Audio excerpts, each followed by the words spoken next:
Mainit ngayon at pinag-uusapan agad ang teaser ng mga eksena ni Andrea Brillantes sa Effigies Batang Quiapo, kabilang na nga rito ang pagsusuot niya ng sexy, legendary at steamy love scene nila ni Jake Cuenca.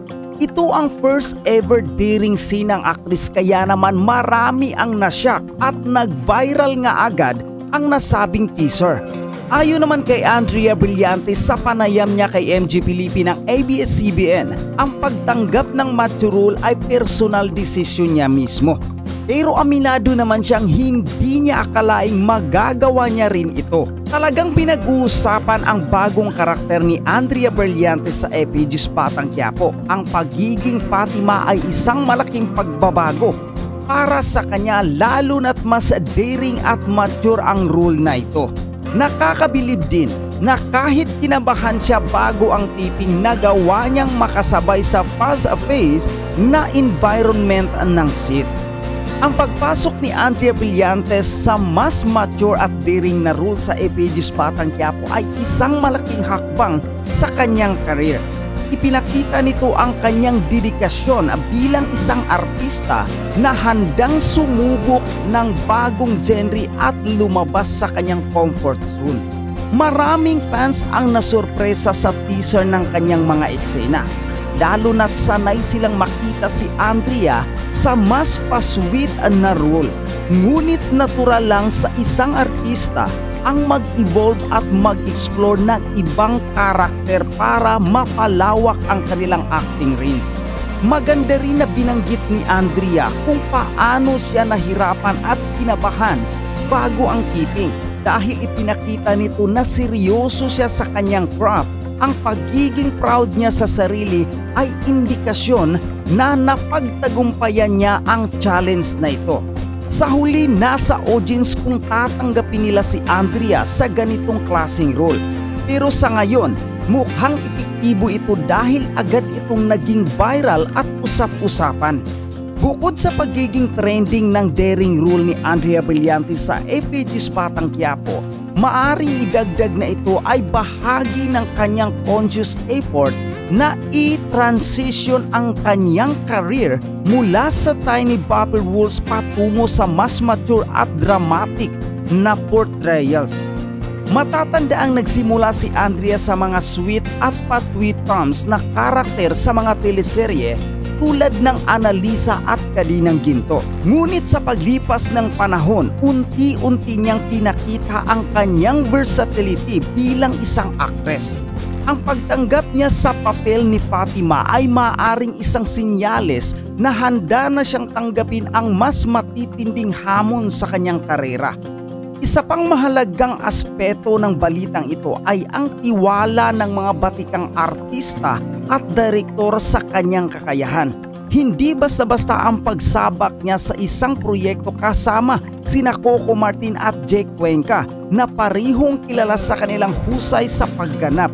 Ang pagkakaroon niya ng eksena sa kanila ay nagpapakita na kinikilala rin siya bilang isang seryosong aktres sa industriya.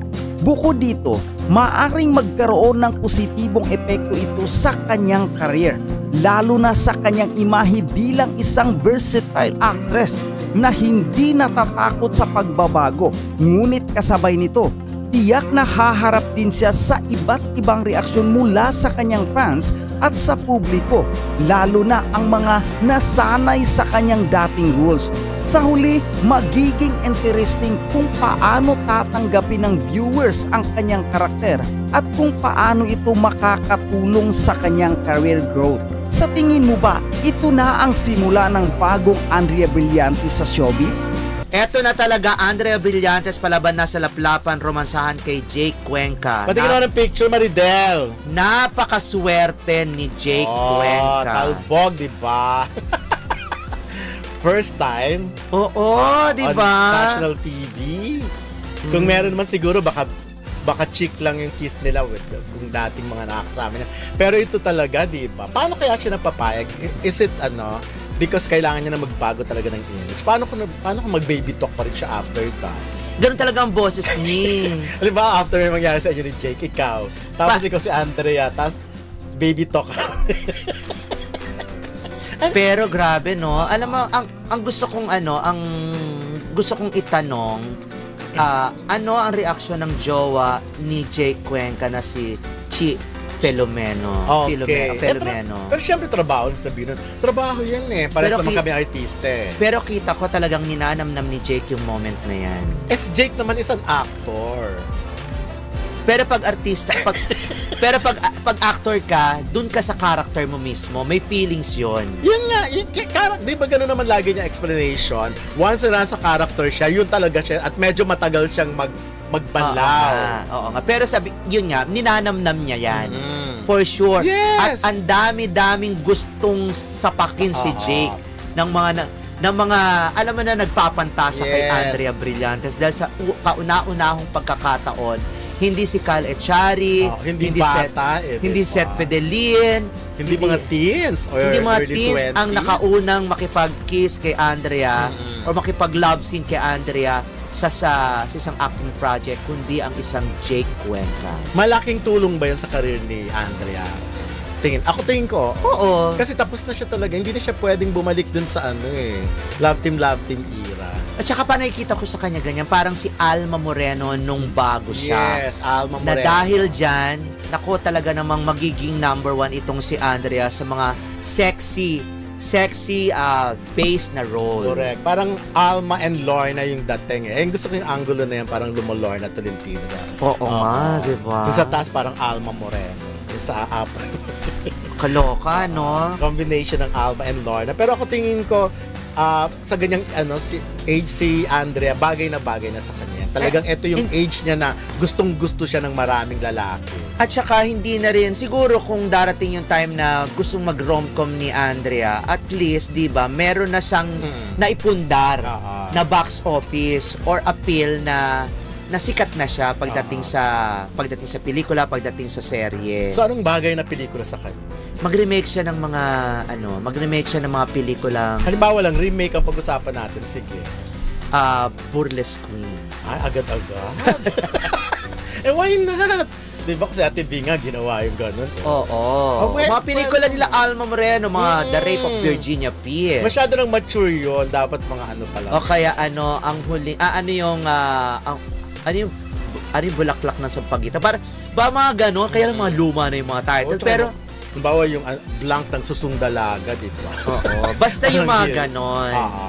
Gusto ko makita si Andres sa pelikulang nakakamisyon siya sa baryo. Parang mga BMX yata. yung mga ganon, ibalik natin yung mga ganong era, tapos dadali siya sa Manila, i-makeover siya. Pero base sa teaser nitong ng Batang Quiapo, di ba, makikita, may itsura siyang simple lang.